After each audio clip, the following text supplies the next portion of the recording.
وزدني إيمانا من قلبي الحيران ناديت يا منان وأمرني بالغفران وزدني إيمانا ذنبي تعلاني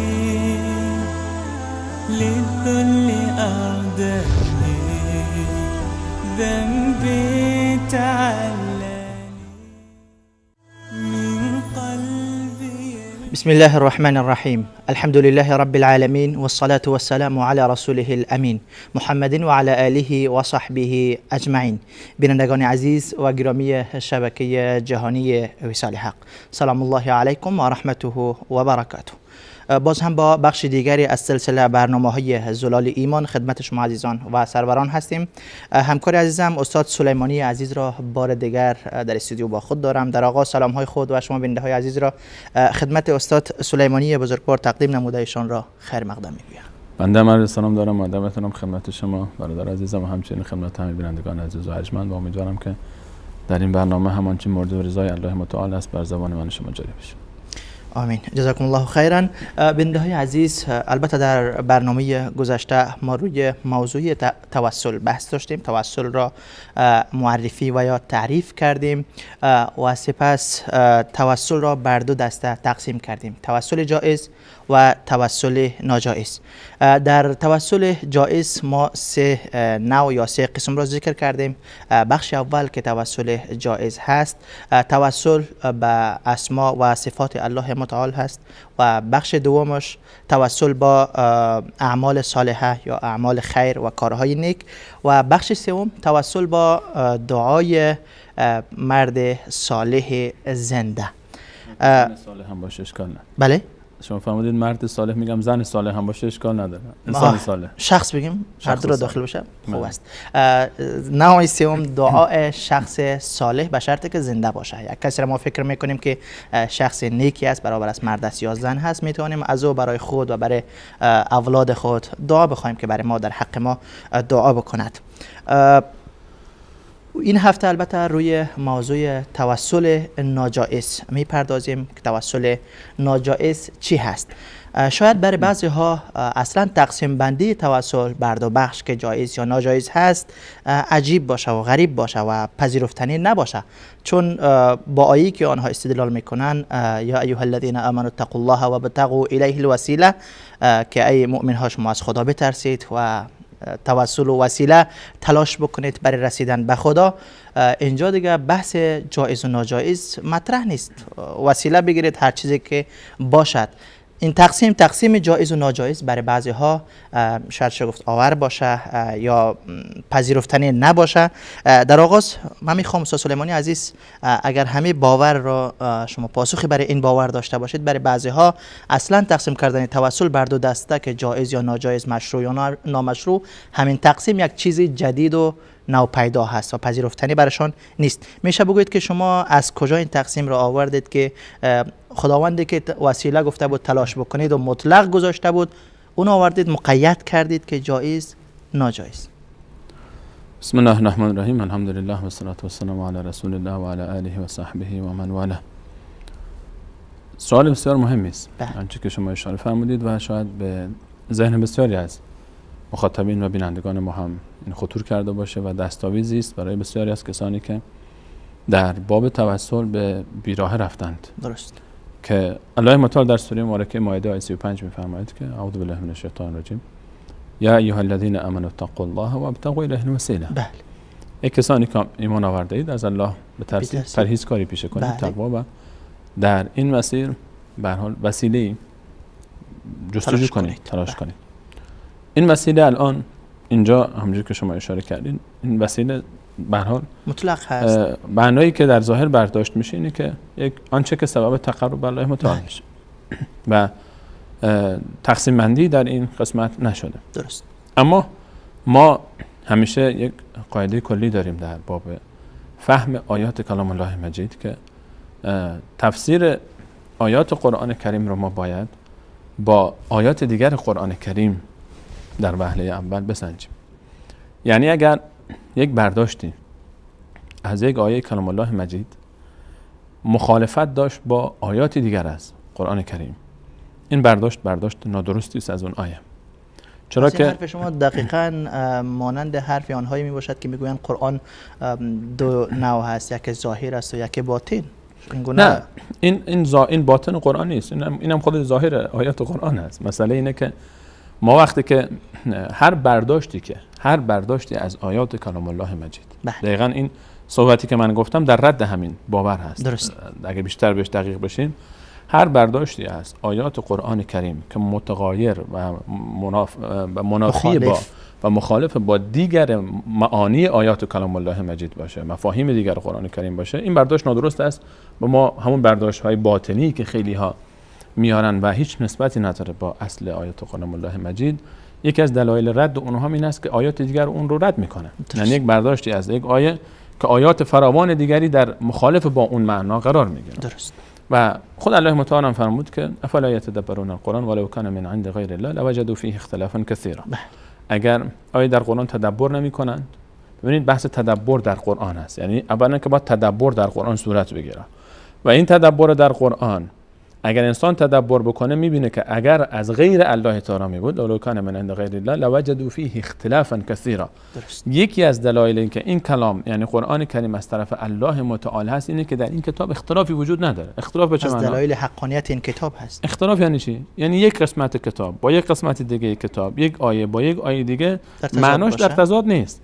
پس خود تدبر از همین آیه 82 سوره نساء که اشاره کردیم بهش، تدبر در قرآن، یکی از اصول تدبر درست و صحیح این هست که اون تدبر و اون فکر و اون برداشت در مخالفت با قسمت دیگری از قرآن نباشه. درست. اگر بود دیگه خود به خود اصلا معنا پیدا نمیکنه، چون خود این کتاب زیر سوال میبره مثلا اون تصور و تفکر. الان ما در موضوع توسل هم دقیقاً همین قاعده رو داریم.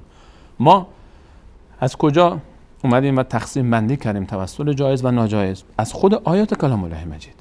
ما وقتی که الله متعال اینجا در 35 سوره مبارکه مائده برای ما معرفی کرد که توسل رو شما محکم بگیرید، یعنی توسل بکنید برای تقرب به الله متعال، می‌بینیم که در آیات دیگری از کلام الله مجید باز به انواعی از توسل که ادعی به نیت تقرب به الله متعال هست، دقیقاً همون چیزی که هدف توسل هست، به نیت تقرب و با ادعای تقرب به الله متعال انجام دادن، می‌بینیم که الله متعال اونها رو مذمت میکنه و بلکه فعل اونها رو شرک میدونه و بلکه اونها رو تکفیر میکنه و بلکه اونها رو وعده به دوزخ میده اگر از این کار دست نکشن و بلکه به اونها میگه اینها زیان بارترین کارها رو انجام میدن و هم یحسبون انهم یحسنون صنعا، در حالی که اینا گمان میکنن که به راه راست و به اون راه اصلی رفتن و کار نیک انجام میدن، در حالی که به بیراه رفتن. درست. ما اینه که در آیات کلام الله مجید برای ما شرح داده که پس ما توسلی داریم که این توسل ناجایز است. از کجا ما این رو از کدوم آیات دقیق تر حساب میکنیم؟ از آیه 3 سوره مبارکه زمر که الله متعال میفرماید که کسانی می اومدن غیر الله متعال رو به فریاد میخواندن و استغاثه میکردن و کمک میطلبیدن از اونها و عبادت میکردن اونها رو، غیر الله متعال رو، هر کی که باشه. و حجت اونها چی بود در پاسخ به اعتراض دیگران در فعل اینها؟ اونها میگفتن که ما نعبدهم الا لیقربونا، ببینید بحث لیقربونا، ما اینها رو عبادت نمی کنیم مگر اینکه ما نیت ما از این کار اینه که ما رو به تقرب حاصل بکنیم نزد لیقربونا الی الله زلفا، تا ما اینها سببی بشن ما پیش الله متعال بیشتر قرب پیدا بکنیم. این عین ادعای آنهایی است که امروز غیر از الله را میخوانند. اونها این شک نمیگن که ما اینها را عبادت نمی کنیم، آمدن ما به قبر اینها، به زیارت اینها تنها به خاطر رسیدن به الله است. به همین معنا رو ما با تعبیر دیگر به صورت واضح‌تر در آیه 18 سوره مبارکه یونس داریم. درست. اونجا به الله متعال میفرماید و یعبدون. حالا طرف خودش که نمیگه من عبادت میکنم، اما کاری که داره میکنه عبادته. این دعا کردن، این استغاثه کردن، این نذر و نیاز کردن، این عبادت است. دقیقاً. این یا فلان مدد گفتن این عبادته. حالا این کوم نگه عبادت بکن، حالا کسی بره جلوی کسی خم بشه رکوع بکنه میگه نه من این عبادت نمیکنم. خب حالا تو اسمش عوض کردی، من تعظیم میکنم، حالا اسمش شما بگذار تعظیم، ولی این عبادته. من کسی میره پیش پای کسی سجده میکنه رو من این رو عبادت نمیکنم، من به نیت تعظیم و احترام این کار میکنم، این عبادته. حالا شما به نیت هر چی میخوای انجام بدید. کسی مثلا طواف دور کعبه عبادته و خاص کعبه است. حالا بیاد کسی بره دور ستونهای مسجد النبی، دور خود مسجد النبی، حالا مسجد الاقصی، حتی حالا بقیه مساجد بقیه قبور جای خودش بره دور اینها بچرخه، من عبادت نمیکنم، من تعظیم میکنم. خود همین چرخیدن دور یک مکان به نیت به هر حال تقدس اون مکان این عبادته. حالا شما اسمش رو تعظیم میگذاری، شما اسمش رو یک عرف میگذاری، رسم میگذاری، ورزش میگذاری، نمیدونم. شما وقتی که به نیت تقدس این کار انجام میدید میشه عبادت. درست. الان الله متعال در 18 سوره مبارکه میفرماید اینها و یعبدون من دون الله ما لا یضرهم ولا ینفعهم، میپرستیدن غیر الله متعال رو، پرستش میکردن، عبادت های زبانی، قولی، جانی، مالی. درست. کسانی رو که نه نفعی برای اینا داشتن و نه ضرری، و میگفتن و یقولون هؤلاء شفعاؤنا عند الله، اینها شفاعت ما رو نزد الله متعال میکنن. ما در توسل جایز که باز هم در اقسام توسل جایز که شما اشاره فرمودید در برنامه گذشته بهش اشاره کردیم به تفصیل، گفتیم دعای رجل صالح مثلا یکی از اقسام توسل بود. ما که از آیات قرآن کریم هم دلیل آوردیم برای اینکه این مشروع هست و فعل برادران یوسف علیه السلام در سوره یوسف که یعقوب علیه السلام رو رفتن پیشش و ازش خواستن برای اونها دعا بکنن در آیه 97 سوره مبارکه یوسف. ما این مورد رو اشاره کردیم که یکی از عبادت ها، یکی از توسل های جایز و یکی از عبادت هایی که ما برای تقرب به الله متعال از اون استفاده میکنیم چی هست؟ دعای یک انسان صالح و رجل صالح. و این دعا رو ما به چه نیتی از اون میگیریم؟ به نیت تقرب به الله متعال. و این دعا گویی که این دعا خودش یک چی است؟ یک شفاعت است. شفاعت یک انسان صالح وقتی کسی دست بلند میکنه پیش الله متعال دعا میکنه که فلانی رو ببخش، در اصل داره این چیکار میکنه؟ این در اصل داره شفاعت میکنه دیگه. این خودش یک شفاعت است. الان الله متعال میفرماید یک عده غیر الله متعال رو می اومدن عبادت میکردن و میپرستیدن به این حجت که اینها شفاعت ما رو میکنن پیش الله متعال. پس ما از اینجا برداشت میکنیم از مجموع این آیاتی که ذکر کردیم که درست. ما یک توسلی داریم ناجایز، ولو اینکه اون توسل ظاهرش چی است؟ ظاهرش مثل توسل جایز است، نیت و هدف همونه. نیت چی است؟ لیقربونا الی الله زلفا. و وسیله حتی وسیله‌ای که استفاده میشه شبیه برخی از توسل‌های جایزه. بحث مثلا شفعاؤنا عند الله، هؤلاء شفعاؤنا عند الله، اینها میان شفاعت میکنن ما رو نزد الله متعال. و ما در بحث توسل جایز رفتن پیش انسان صالح و خواستن دعا از اون رو گفتیم هیچ اشکالی نداره. این خود دعا خواستن یک نوع شفاعت است، اما شفاعت جایز، اما توسل جایز. الان ما باید بررسی بکنیم که خب این شفاعتی که اونها انجام دادن، اون شفاعتی که مشرکین مکه انجام میدادن و آنی که الله متعال در آیه 18 ذکر می‌فرماید که اینها توسل به نیت تقرب توسل‌های انجام میدادن که الله متعال اونها رو مذمت کرد. در آیه 18 فرمود که قل اتنبئون الله بما لا یعلم فی السماوات ولا فی الارض، الله متعال رو از چیزی خبر میکنید که نه در آسمان و نه در زمین در علم الله متعال همچین چیزی وجود نداره. الله تعالی پاک و منزه است، اما یشرکون، از این شرکی که اونها انجام میدن. این نوع توسل الله متعال اصلا شرک نامید.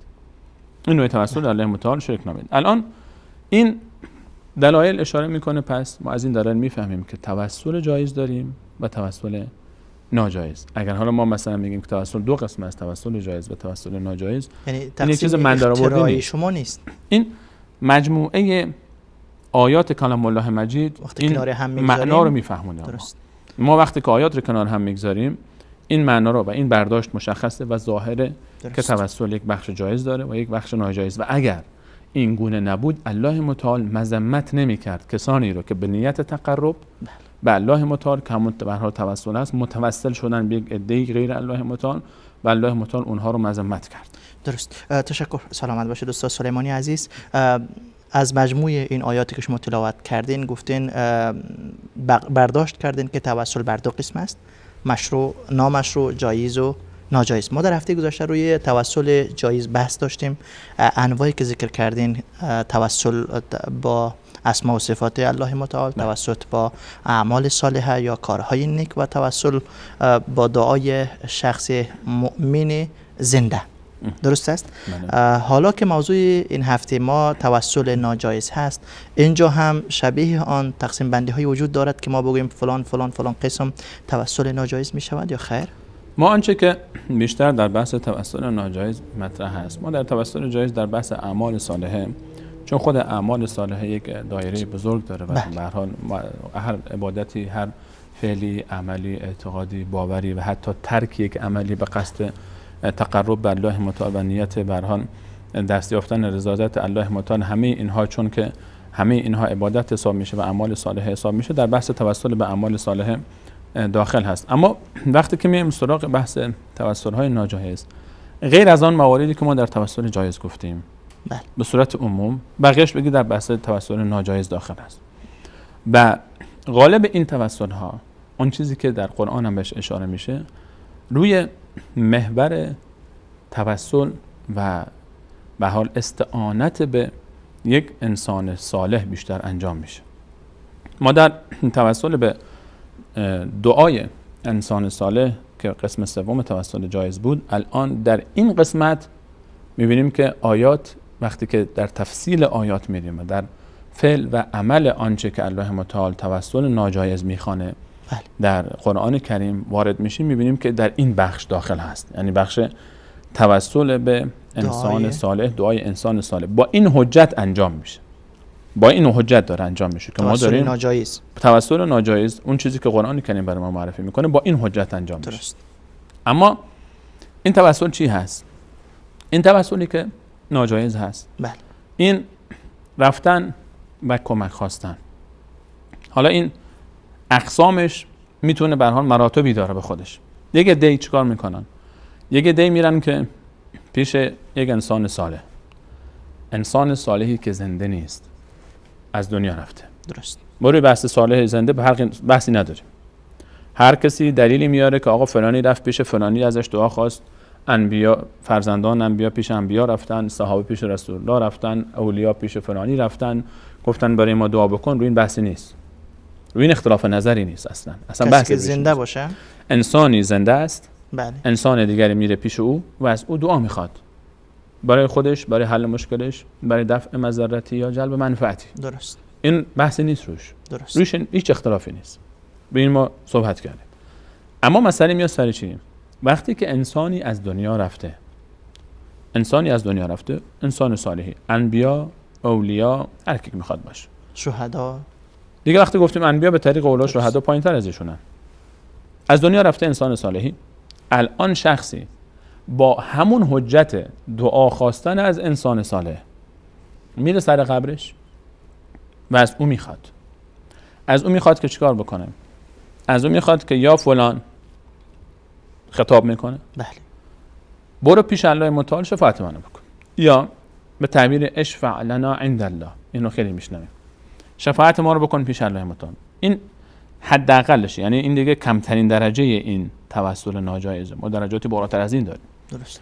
این پایین‌ترین درجهش اینه که کسی میره سر قبر یک ولی، هر کسی که استوس میکنه انسان خوبی است، میره سر قبرش و از او میخواد که پیش الله متعال شفاعت این شخص رو بکنه، با این نیت که آقا این پیش الله متعال مقرب بوده، اگر نبی باشه شکی در این نیست، اگر جزء به هر حال اولیای الله متعال است که ما حسن ظن بود داریم، جزء شهدا هست، به این نیت که این چون انسان صالح بوده، اونجوری که من در زندگی میرفتم، بله، پیش انسان صالحی میرم الان، خب اینا خیلی صالح‌تر از اونن، نبی که از همه صالح‌تره، میرم سر قبرش، ازش میخوام که پیش الله متعال شفاعت من بکنه، واسطه گری بکنه تا این مشکل من حل بشه، تا این هدف من برآورده بشه.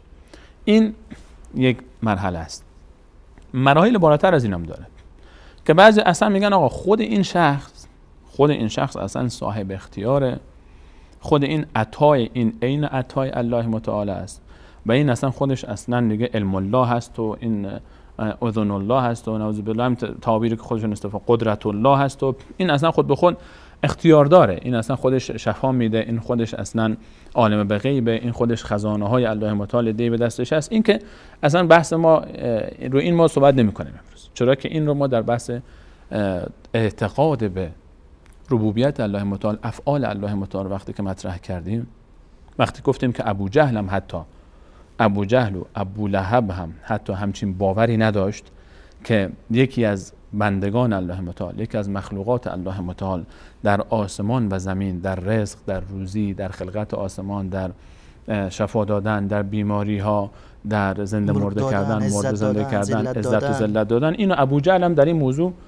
مشکلی نداشت. یعنی قبول داشت که فقط مال الله تعالی است و آیات مختلفی از قرآن کریم ذکر کردیم، من جمله آیه 31 سوره مبارکه یونس رو ذکر کردیم و آیات مختلف دیگری رو ما از سوره مبارکه مؤمنون و آیات دیگری رو ذکر کردیم در این باب. که این که اصلا کسی که بر این اعتقاد میره سر قبر یک بزرگواری یا نمیره سر قبرش، از همین جا ندا میکنه یا فلان مدد، چه پیامبری باشه، چه ولی باشه، چه شهیدی باشه، چه به هر حال امامی باشه، چه فرشته‌ای باشد، به این باور که اون شخص صاحب تصرفه، خودش از پیش خودش قدرت داره، خودش میتونه شفا بده، خودش میتونه حاجت برطرف بکنه، خودش میتونه مشکلات حل بکنه، باب الحوائج هست به تعبیر بعضی ها که میگن فلانی باب الحوائج هست.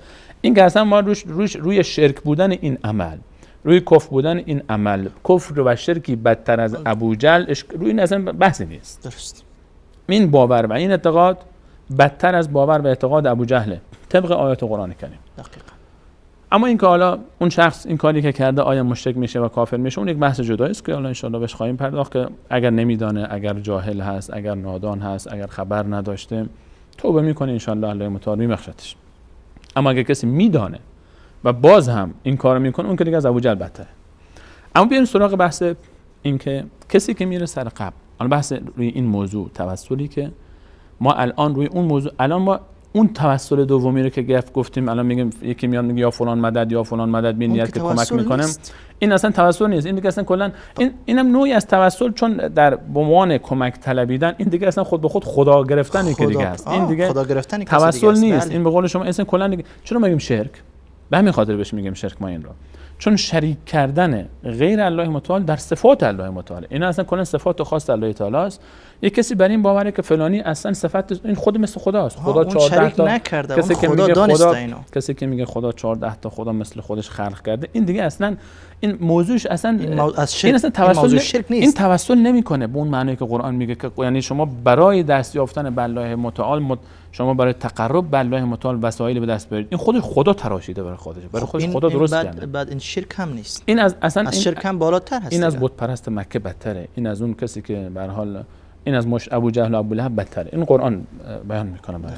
اما اون کسانی که میگن خب ما اعتقادمون اینه که اولیا، انبیاء الهی، اینها خودشون هیچ کارن. بله. اینا خودشون انسان‌هایی هستن مثل ما. نیستن، خالق نیستن. در بعد صفاتشون انما انا بشر مثلکم رو اعتراف میکنن. اینها نه شفا میدن، اینها نه کمک میکنن، اینها نه اولاد میدن، اینها ذلت و عزت به دست اینها نیست. بله. اینها رو ما نگفتیم که اینا، هیچ وقت نمیگیم که اینا اینطوری هستن. درست. اینا رو قبول داریم که اینا نیستن، ولی یک صفت دارن. اینها نزد الله متعال آبرومندن، عزت دارن، جایگاه دارن، شرف دارن و ما هم منکرین نیستیم. همه اتفاق داریم روی این که جایگاه دارن نزد الله متعال انبیا و اون اولیایی که به هر حال در زمره اولیا و صفات اولیا رو دارن، روی این بحث نیست. روی این اتفاق داریم. اینا مقربن، نزد الله متعال احترام دارن، جایگاه دارن. اما خب چون این مقربن و جایگاه دارن و احترام دارن و شما هم گفتید و آیات قرآن هم میگه که رفتن پیش یک انسان مقرب و صالح و دعا خواستن از او هیچ اشکالی نداره و یکی از انواع توسل هست و تقرب به الله متعال، ما میریم سر قبر فلانی یکی از انبیا، یکی از اولیا به صورت عموم و میخوایم که یا ولیا عند الله، کسی که نزد الله ولی هستی، اشفع لنا عند الله، ما رو شفاعت بکن نزد الله متعال. این رو ما الان، این دیگه پایین ترین چیزیه که این پایین ترین درجه شه، یعنی اون پایین ترین درجه توسلی که ما داریم درباره توسل، پایین ترین توسل ناجایزی که الان ما داریم در به هر حال معرفی میکنیم اینه که اون چیزی که الان متاسفانه عده مبتلا هستن، خفیف ترین هاشون که خودشون هم معترفن که ما این کارو میکنیم اینه. درست. اون چیزی که الان متاسفانه ما در جامعه، ما الان جامعه خودمون صحبت میکنیم بدون تعارف. دقیقاً. عده به اسم مسلمان، عده به اسم پیرو قرآن، عده به اسم دوستدار قرآن رسول الله صلی الله علیه و سلم، دانسته و یا ندانسته دارن این کارو میکنن. این عده خفیف ترینشون اینه که میگن آقا اینها نزد الله تعالی مقربن، ما میریم پیش اینها سر قبرشون و از اونها میخوایم پیش خدا شفاعت ما رو بکنه. در مقرب بودن تعداد آنها ما در مقرب بودنش ما هیچ اختلافی ما با هم نداریم.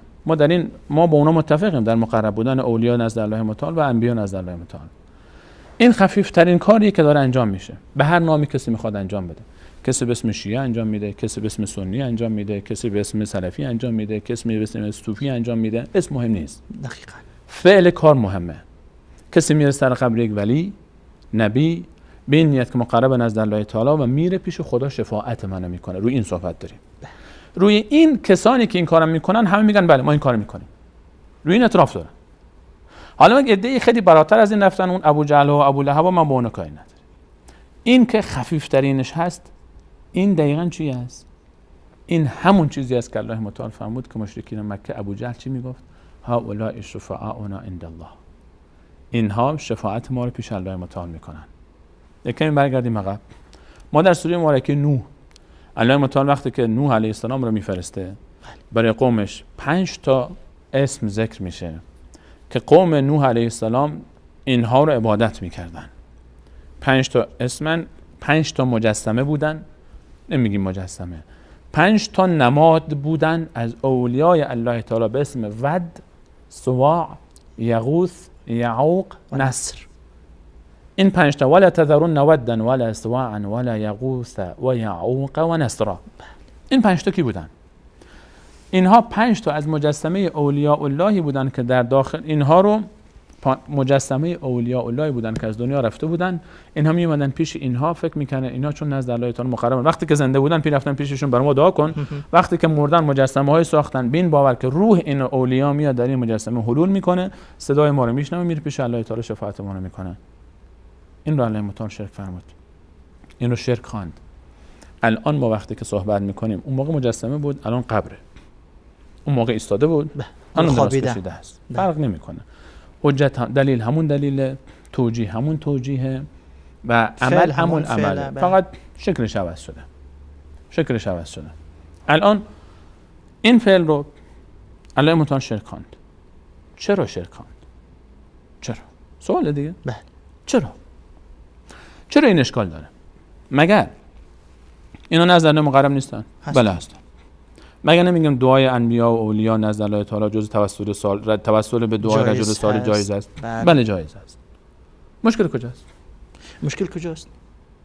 مشکل سر 2 موضوع است. و 2 موضوع رو میگذاریم. میان برنامه کوتاه به اجازه شما میگیرم. بعد از میان برنامه بیننده عزیز، مشکل در کجا بود؟ در این توسلی که مشرکین قریش میکردن و حالا هم تعدادی از مسلمان ماها میکنن. مشکل در کجاست؟ گفتن در 2 موضوع. اون 2 موضوع چی است؟ بعد از یک میان برنامه برمیگردیم. با ما باشید.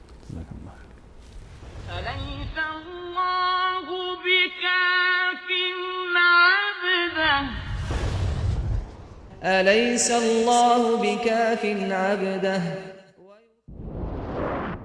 أليس الله بكاف عبده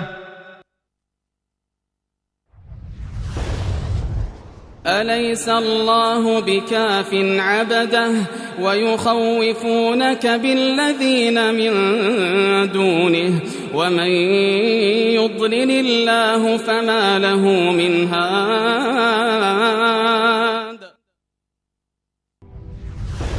آیا الله برای بنده اش کافی و کارساز نیست و آنان تو را از غیر الله می ترسانند و هر کس که الله گمراهش کند هیچ هدایتگری ندارد.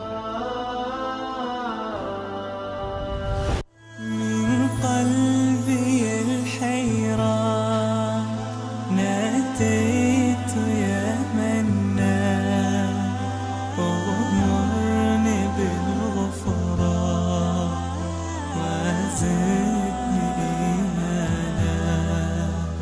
من قلبي الحيران ناديت يا منان أغمرني بالغفران وزدني إيمانا. ذنبي تعلاني للذل أردني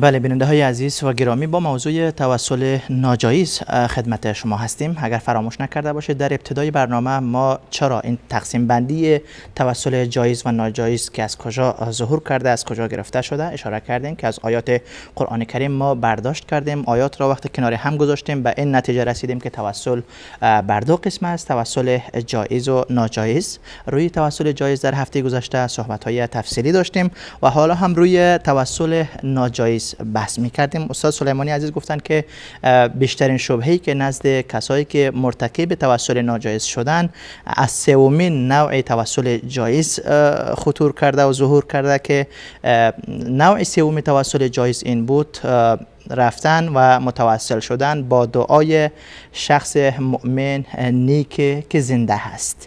پدرمان باشه، برادرمان باشه، استادمان باشه، ولی باشه، هر کسی که باشه میریم نزدش، انسان نیکی هست، از او میخوایم برایمان دعا بکنه. البته زنده هست دیگه، از او دعا میخوایم. همین دعا خواستنمان از آن یک وسیله مشروع و جایز هست و کسانی که از اینجا رفتن طرف توسل ناجایز آنها هم از همین جا منحرف شدن. استاد سلیمانی عزیز گفتن که کسانی که میروند بالای قبر یا زیارت یا هر چی که باشه، سنگ باشه، حجر باشه، هر چی که باشه، میروند آنجا از آن میخواهند که یا فلان ادرکنی، ای فلان برای من اولاد بده، برای من رزق بده، مال بده، هر چی که میخواه.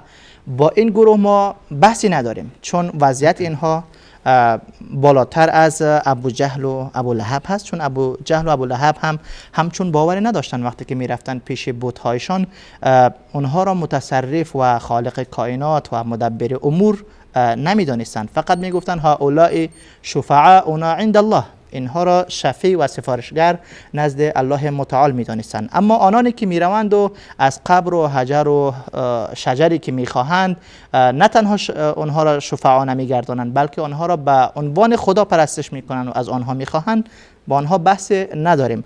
بحث ما با کسانی هست که میروند بالای قبر ولی یا هر چی که هست، برشان میگوید که تو پیش خدا جایگاه داری، آبرو داری، ولی خدا هستی، دوست خدا هستی، نزد خدا برای من شفاعت کن، از خدا برای من فلان چیز را بخوا.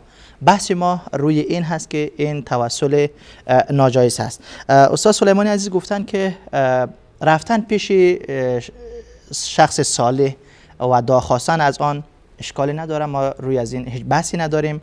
این که یک نبی یا شهید یا یک شخص صالحی که ما میبینیم که واقعا صالح است که آن هم پیش خداوند جایگاه داره، مقام و منزلت داره، ما هم روی این موضوع اتفاق نظر داریم. پس وقتی که رفتن پیش شخص صالح و نیک هم جایز و طرف صالح که پیش خداوند دارای جایگاه، مقام و منزلت هست، این هم یعنی مقبول است پیش ما، به این هم باور داریم.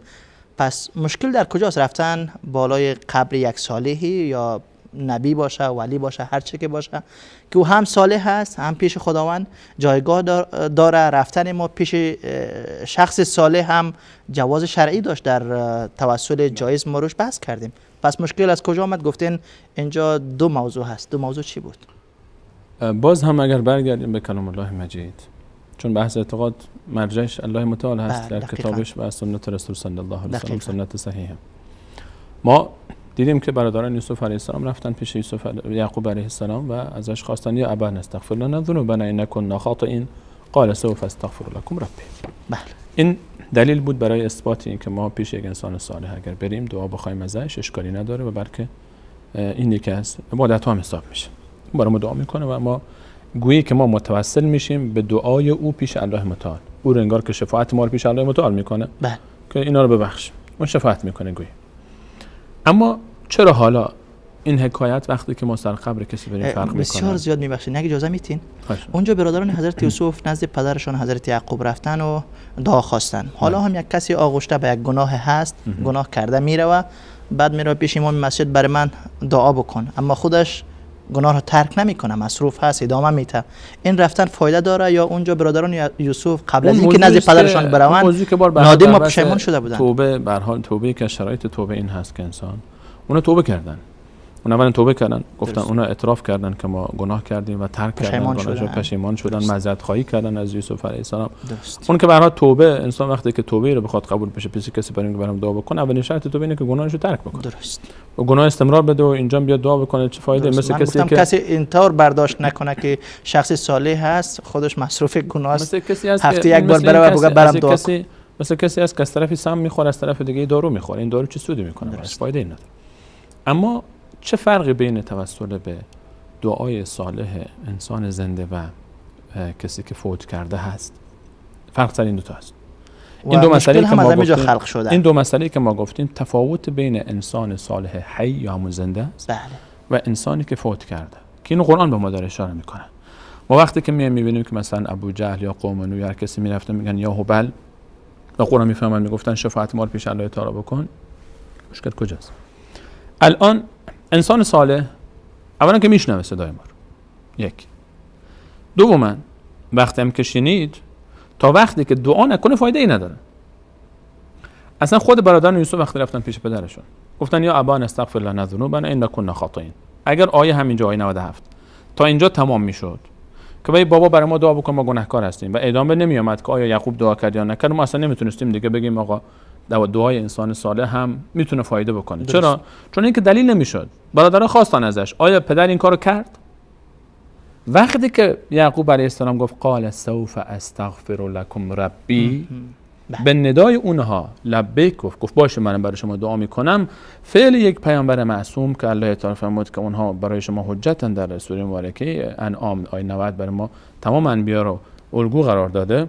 این دیگه تایید شد کار. درست. پس اولا شنید و متوجه دعا شد، خواسته اصلا متوجه بشه یا نه. رای کسی هست که من برم پیش کسی که اصلا نابیناست یا ناشنواست، هر چی بهش بگم خب چه فایده است؟ ولی که انسان صالحی باشه، ولی که انسان پیش خود مقربم پیش الله تعالی باشه، ولی وقتی که صدای منو نمیشنوه، وقتی که اصلا متوجه خواسته من نمیشه، این چه فایده ای داره؟ این دعای من و این طلب من.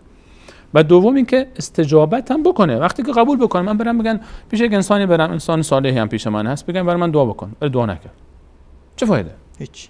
من از این کارم چه سودی کردم اصلا؟ الان این دو مورد رو ما میخوایم بررسی بکنیم. درست.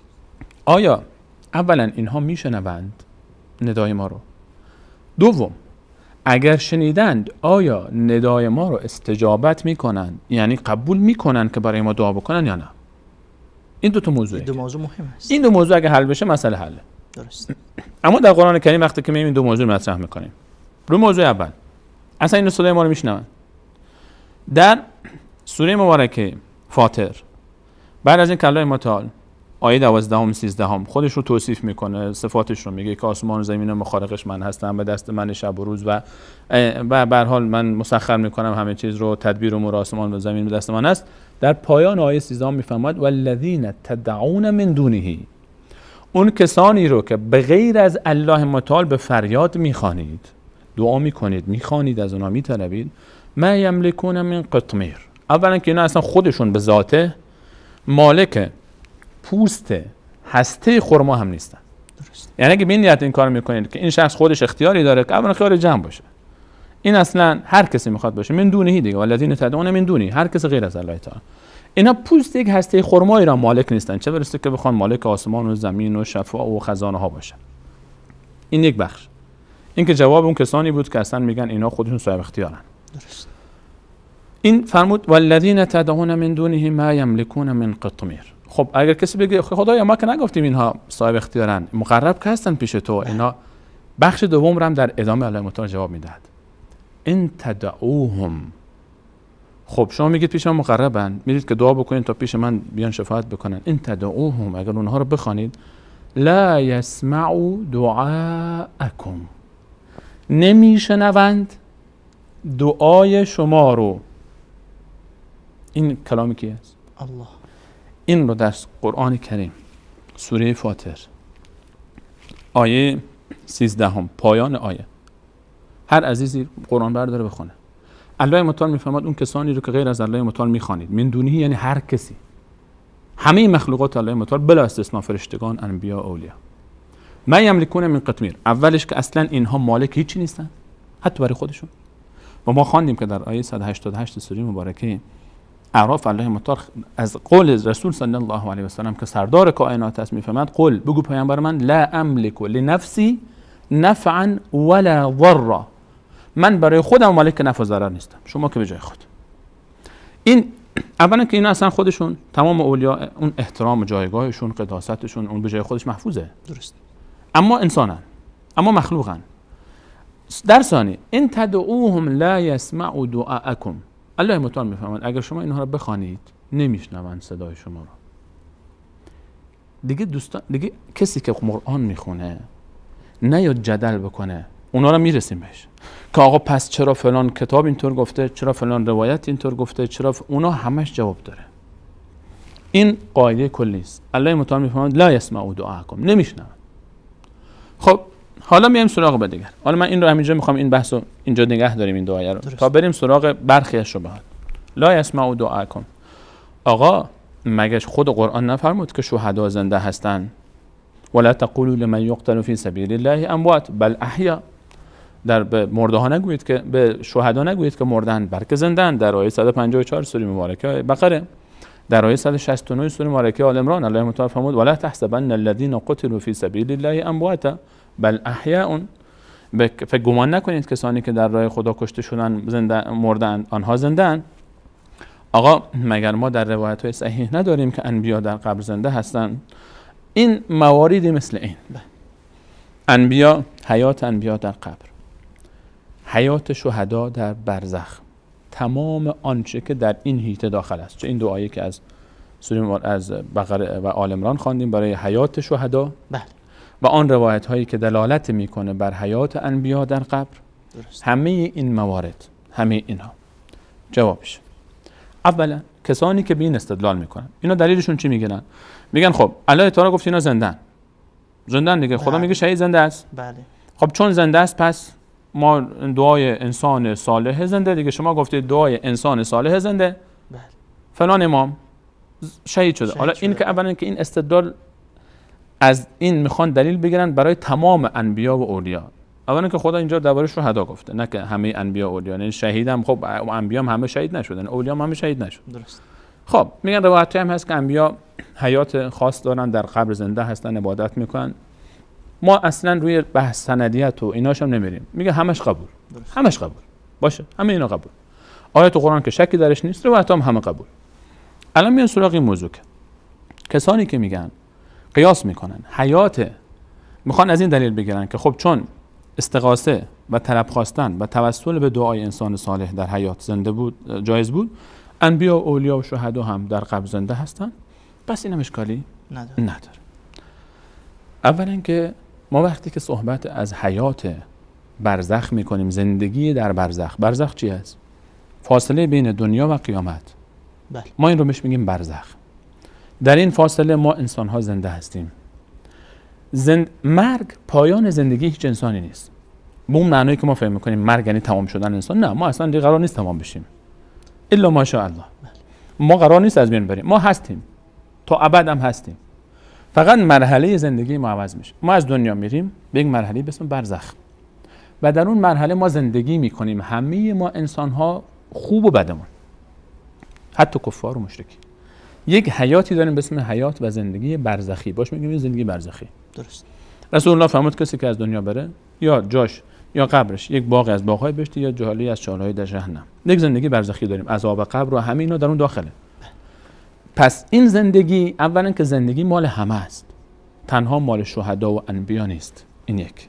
درست. اینو ما مد نظر داشته باشیم. زندگی قبر مال همه است، حیات برزخی مال همه است. ما یک زندگی داریم در دنیای دیگه، بعد از اون دوباره میریم یا بهشت یا دوزخ که الله تعالی ما رو از دوزخ نجات بده. این یک مورد. پس این نمیتونه فضیلت باشه برای اینکه ما توجیه بکنیم که اینا زندن، همه زندن. اون زندگی برزخی که مراد این عده است که از این آیات استنباط میکنن، اون برای همه است. اما خب چرا قرآن اینها رو خاص کرد؟ روایت اینها رو خاص کرد. این فضیلتی است برای شهدا. در همین دعایی که درباره شهدا ذکر میکنه الله متعال در آیه 154 بقره و 169 آل عمران، ولا تقولوا لمن يقتل في سبيل الله اموات بل احياء ولكن لا تشعرون. آیه رو کامل بخونید، انصاف داشته باش. آیه 154 بقره اگه میگه نگید به مرده ها، به شهدا نگید مرده اند، اونها زنده هستن، ولکن لا تشعرون، ولی شما نمیدانید، نمیفهمید. شو از شعور گرفته شده، یعنی احساس. درک نمیکنید. چی رو درک نمیکنید؟ نحوه حیات اونها رو، چگونگی زندگی اونها رو. الله متعال باز در توضیح بیشتر این آیه در آیه 169 سوره مالک آل عمران میفهمد که بل احیاء عند ربهم یرزقون. اینها زندن. زندگی اینا با بقیه فرقش چیه؟ همه زنده ایم. مگه اون ابو جهل الان در قبر تموم شده، پودر شده، هیچ خبری ازش نیست؟ الان در عذاب میبینه. الله تعالی میفهمد همون روزی که فرعون به قبر رفت، ادخلوا آل فرعون اشد العذاب، نه؟ النار يعرضون عليها غدوا وعشيا ويوم تقوم الساعه ادخلوا آل فرعون اشد العذاب. از این آیه ما استنباط میکنیم بر عذاب قبر کم، یعنی صبح و شب الله تعالی میفهمد به فرعون و آل فرعون عذاب میرسه. درست. این عذاب وقتی که مرده باشه چه معنایی داره؟ یعنی حیات نداشته باشه، یک حیاتی داره که عذاب میبینه. الله متعال میفهمه شهدا عند ربهم، اینها در بهشتن نزد الله متعال یرزقون، رزق داده میشن. این یک درجه خاص دارن. الله متعال میفهمه عند ربهم، نه عندکم. این حیات مثل حیاتی که پیش شما بودن نیست. اگر حیات انبیا و اولیا مثل و شهدا قیاس میکنن، اینها میگن خب مثل حیات انسان زنده صالح هست. اگر زنده صالح بود چرا دفنش کردید؟ چرا گذاشتیمش تا آخر قبر؟ کدوم انسان زنده رو بعدا میگذاره تا آخر قبر؟ زنده در گور چرا کردید؟ این زنده به گور کردن میشه دیگه. چرا مالش رو به ارث بردید؟ ها؟ چرا این همه سر صدا میکنید که بعد از رسول الله مال فدک و فدک و فدک به ارث رسید؟ این بحث دیگه. هر شهیدی وقتی فوت میکنه، نه تنها رسول صلی الله علیه و هر کسی تمام انبیا، تمام اولیا، هر کسی که از دنیا میره، شهدایی که الله تعالی فرموده هستن، حکم شهید چی است؟ اگر این شهید اگر این زندگی برزخی مثل زندگی دنیاست، پس چرا قبر میکنید؟ پس چرا دفنش میکنید؟ پس چرا مالش رو برسونید؟ پس چرا خانومش رو اجازه داره که ازدواج بکنه با کسی دیگری اگر این زنده است؟ به این معنا که آقا خانم، الان کسایی که در جنگ ایران عراق کشته شدن، خانماشون رو که نصفشون رو آقایونی که همین الان میگن شهدا زنده هستن و بر همین حجت استغاثه رو توجیه میکنن که همه خانماشون، یعنی شما گرفتید بردید. این که زنده بود چرا خانمش رو بردید؟ خانم انسان زنده رو کی جرئت میکنه ببره کسی به عقد خودش در بیاره؟ پس این موارد اشاره به این داره که اون زندگی با این زندگی فرق میکنه. ما آنچه که به اسم علم غیب هست، این یکی از بخش‌های علم غیبه که فقط بخش‌هایی رو که ما قرآن و سنت صحیح بر ما بیان کردیم میتونیم بفهمیم که زندگی اونا به چه شکل است. اما این زندگی هرگز مثل زندگی دنیای ما نیست که ما بگیم چون در دنیا من میرفتم بالا سرش درد دل میکنم، الان میرم درد دل بکنم، چون دعای من میشنید قبول میکنه. پس این موضوع اول. حالا به فرض روی این موضوع من نمیخوام زیاد بحث بکنم که حالا آیا مردگان میشنوند یا نمیشنوند. الله متعال فرمود که لا یسمعوا دعاءکم. حالا یه عده بگن آقا فلانی گفت میشنوه، فلانی گفت میشنوه، فلان روایت اینطور میگه رسول الله فرمود که کنار قبر من هر کسی بیاد سلام بکنه من سلامشو میشنوم، ملائکه برای من از جای دور اگر کسی بیاد سلام رو میرسونه. خب به فرض قبول میکنیم به فرض که میشنوه، اصلا اینم قبول تا اینجا که اصلا خودش دلایل به جای خود، بازم قبول که میشنوه. درست. این یک چیز، البته یک پرانتز باز کنیم، اگر میشنون کسانی هم که تا حدودی میگن که آقا مردگان میشنون، این رو از امانت علمی نگذاریم. به هر حال یک وظیفه علمی است که برخی از اهل سنت هم حتی بر این نظر هستن که مردگان میشنون. بله. اما این مردگان میشنون آیا هر چیزی رو میشنوند و همه جا میشنوند؟ این یک موضوع است. اولا کسانی که قائل به این هستند که مرده میشنوه فقط سر قبرش قائل به این موضوع هستند. هیچ کسی از اهل سنت، هیچ کسی قائل به این نیست که مرده همه جا و هر وقتی صدای هر کسی رو میشنوه. اون کسانی که حالا میخوان ازشون استناد بکنن که آقا این مرده میشنوه فقط سر قبر، اونم فقط چی؟ اونم فقط همین موضوع سر قبر که کسی رفت یک صحبتی کرد میگن آقا سر قبر میشنوه. پس کسانی که اولا کسانی که بر این باورن که انبیای الهی و اولیای الهی همه جا حاضر و ناظر هستن، اینها اولا میگن خب مرده میشنوه. ببینید چقدر تلبیس داره انجام میشه. دلیل میارن که مرده میشنوه. خب اون کسانی که قائل ولو این که بپذیریم که مرده میشنوه، هر کسی هم که از اهل سنت دلیلی آورده که مرده میشنوه، به این فقط در این محدوده قبر گفته کسی بیا سر قبر صحبت کنه میشنوه. اما همین افراد هم که میگن مردی میشنوه هرگز نگفتن خارج از قبرستان هم میشنوه، هرگز نگفتن شما تو خونه خودت هم باشی بگی یا فلان مدد میشنوه. هیچ کسی این حرفو نزده. اما اینها که خب تو خونه نشسته یا فلان مدد یا فلان مدرکنی یا وجیهان عند الله اشفع لنا عند الله، این که از این باب. اگر کسی به این باور باشه که مردگان در همه جای دنیا نه تنها فقط سر قبرشون همیشه حاضرند و ناظرند و میشنوند و میبینند، این که شرک است و کفر است، در این شک نیست. اما بریم سراغ موضوع دوم. قرآن فرمود که این تدعوهم لا یسمعوا دعاءکم، صدای شما رو نمیشنون. به فرض که میگیم بشنون. خب حالا برگردیم به سراغ آیه سوره مبارکه فاطر. من این رو یک فاصله زدیم چون برسیم به ادامه توضیح آیه. آیه فرمود در آیه 14 سوره مبارکه فاطر ان تدعوهم لا یسمعوا دعاءکم. اولا که شما بخواید نمیشنون. خب شما زیاد میگید میشنون این برون ولو سمعوا، شنیدن. الان موضوع اول رو رد کردیم. درست. با تمام تفاصیلش. درست. ولو سمعوا، الان به فرض اینکه آقا اینا شنیدن، قرآن میفهمد. ما چه گفتیم اول؟ گفتیم اولا اصلا باید بشنوه، ثابت بکنین که بشنوه، توی خودش قید و قال هست. ما قبول کردیم آقا میشنوه. قرآن میفهمد ولو سمعوا. خب خلاص قبول کردیم به فرض محال که بشنون. چون وقتی که ابتدای آیه فرمود ان تدعوهم لا یسمعوا دعاءکم، الله تعالی فرمود وقتی که بخوانید دعای شما رو نمیشنون، یعنی نمیشنون دیگه. الله تعالی که اون خودش خالقه، اون خبر داره از برزخ. حالا میدونه که برخی از بنده زیاد تلقی میکنن خدای تو گفتی زنده انبیا، تو گفتی شهدا میشنون زنده ان فلان. انت ولو سمعوا، تا اینجا هم قبول کردیم پر شرط اول. خب شنیدن. الان کسی بشنوه اما دعا نکنه چه فایده میکنه انسان؟ الان چی میفهمد؟ اگه کسی بشنوه، انا من به شما میگم استاد رحیمی بر من دعا بکن، شما دعا نکنید، من از این درخواستم چه سودی کردم؟ چه فایده میکنه؟ شما دعا نمیکنید. خب اصلا هدف من این بود که شما دعا کنید که نکردید. خب چه فایده ای کردم از این کار؟ الله متعال میفهمد اولا که نمیشنون. شما زیاد میگید میشنون قبول، آقا تمام دلایل شما قبول. ولو سمعوا، اگر بشنون هم لا ولو سمعوا ما استجابوا لكم، استجابت نمیکنند. خلاصه کلام تمام شد. الله متعال فرمود اولا که نمیشنون. ما دلایل زیاده ما آوردیم که قیاس انسان صالحی که داخل قبر است با انسان صالح حی زنده هیچ قابل قبول نیست. ولو اینکه اون چیزایی که شهدای که الله متعال میفهمند زنده است، اون زندگی با این زندگی اصلا قابل قیاس نیست، چون یک دنیای دیگه است، یک عالم دیگه است که اون عالم مثل این عالم نیست. اون زنده مثل این زنده نیست. زیر قبر ما اگه با قبرش باز کنیم شاید استخونش هم ببینیم، شاید فقط استخونش ببینیم. اون دنیا یک دنیای دیگه است، این دنیا یک دنیای دیگه است. به فرض هم که بشنون الله متعال میفهمند مستجابوا لكم، نمیتونن استجابت بکنن.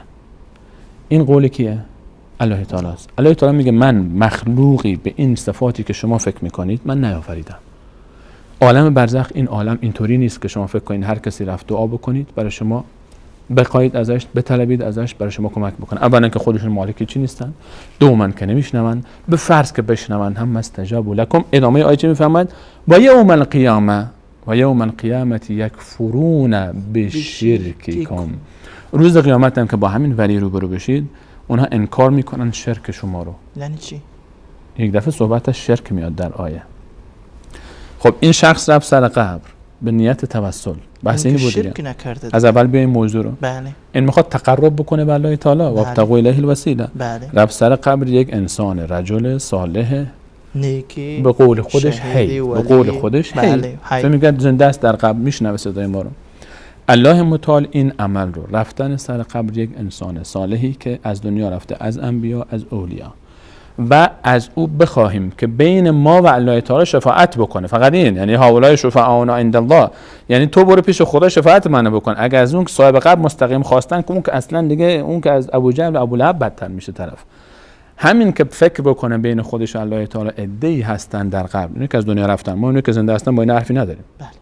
اونایی که از دنیا رفتن کسی بره این کارو بکنه و خاص از اون بخواد که شفاعتش رو بکنه، این میشه چی؟ این الله تعالی میفهمه، این صحبت من نیست. همین آیه 13 14 سوره مبارکه فاطر فرمود و یوم القیامت یکفرون بشرککم. روز قیامت این شرک شما رو انکار میکنن. عین همین تعبیر رو ما در چی داریم؟ در آیه 5 سوره احقاف. در سوره احقاف آیه 5 الله متعال میفهمد و من اضل، کیه گمراهتر؟ اینو ما این تعبیر کیه گمراهتر رو ما بهش میگیم استفهام انکاری در ادبیات عرب. یعنی از این عده گمراهتر نیست، یعنی از اینا گمراهترین انسان هان. کیا هستن گمراه ترین انسان ها؟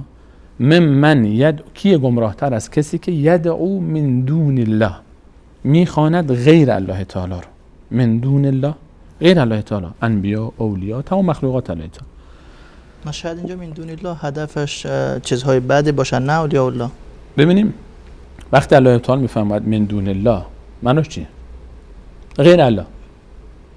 آیا جبرائیل الله هست؟ آیا میکائیل الله هست؟ آیا محمد صلی الله علیه و آله و سلم الله هست یا غیر الله؟ این جواب بدید. من دون الله یعنی چی؟ یعنی غیر الله. اینا یا الله یا غیر الله دیگه. تمام مخلوقات عالم یا باید قبول کنیم نعوذ بالله اینا جزئی از الله هن این که شرک این که اصلا دیگه جای بحث نیست کسی بگه اینا جزئی از الله هستن، یا اینها الله هن یا غیر الله هن، یا خالقن یا مخلوق، یا خالق یا مخلوق، هر موجودی یا خالق یا مخلوق، یا خودش خلق کرد یا موجود من. یک مرتبه وسطی دیگه نداریم، غیر از این نداریم دیگه. یا خدا باید باشه یا مخلوقات خدا باید باشه دیگه. مرحله سوم چی وجود داره الان اینجا؟ اگر کسی نعوذ بالله حتی بگن معاون خدا هم هست، خب اون خدا خلق کرده باز نشد، باز شد خدا و غیر خدا. و من اضل ممن یدعو من دون الله، کسانی رو به غیر از الله متعال میخوانند من لا یستجیب له الی یوم القیامه. سوره 5 سوره احقاف. کسانی رو میخواند غیر الله متعال، یعنی غیر الله متعال اگر کسی دعا بکنه که دعاشو بخوان استجابت کنن، الله متعال میفهم تا روز قیامت هم که هست اینو دعا کنن اینا استجابت نمیشن.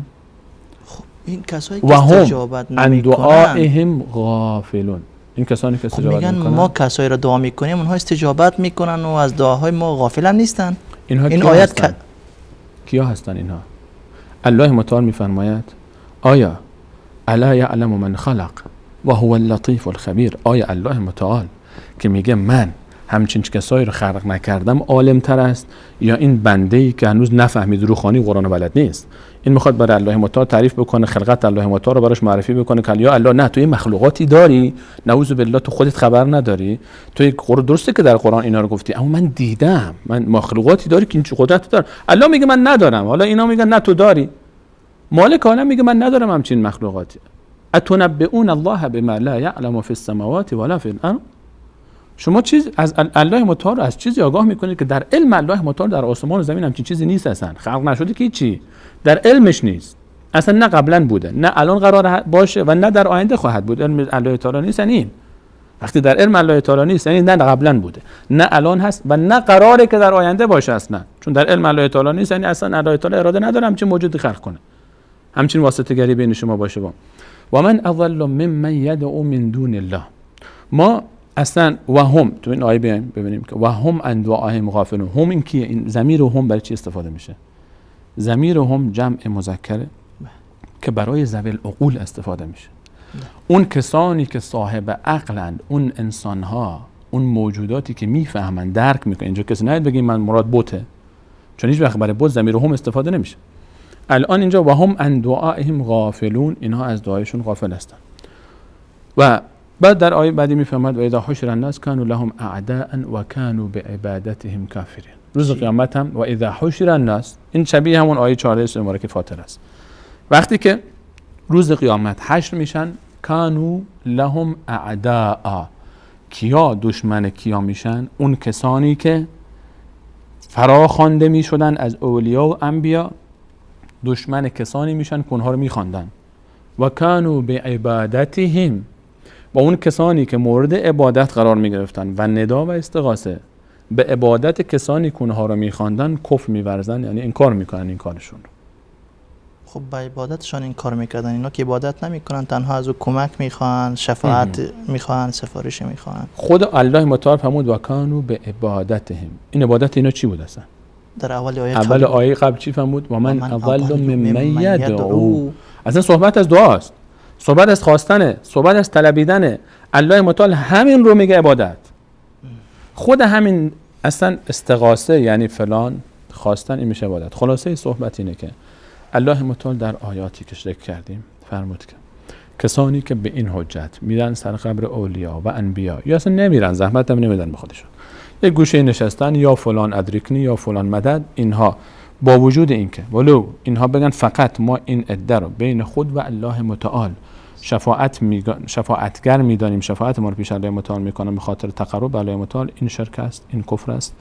و از کجا این توسل یک بعد دیگه هم داره که اینها یک سری از صفات الله متعال رو هم اختصاص میده. کسی که مثلا نشسته سر قبر هم نمیره، حتی اون کسی سر قبر میره میگه بنده میشنوه، کسی که سر قبر نمیره میگه که این حاضر و ناظر و سمیع مطلق و بصیر مطلق. و این مواردی است که در باز ان شاء الله یک بخشش برمیگره به اسماء و صفات که ان شاء الله در بحث اسماء و صفات الله متعال ان شاء الله بیشتر در باید صحبت خواهیم کرد. جزاکم الله خیرا و بارک الله فیکم. فقط بگوید که توسل جایز چی بود؟ توسل جایز این است که ما به خود الله متعال متوسل میشیم مستقیما. بله. چون خودش ارحم الراحمین، نیازی نیست ما بین خود الله تعالی واسطه بترش. بله. خود الله متعال به اسماء و صفاتش، بله. به عظمتش، جلالش، و دوم به عبادتایی که خودمون میکنیم، درست، اعمال صالحه خودمون، و سوم یا ترک منکرات هم ما متوسل میشیم به خود الله متعال، متوسل میشیم به عبادت‌های خودمون یا ترک منکرات که جزئی از عبادت هاست. بله. و سومی این که اگر غیر از خودمون هم بخوایم بگیریم و غیر از الله متعال، یک انسان صالح رو میگیم برامون دعا بکنه که زنده باشه.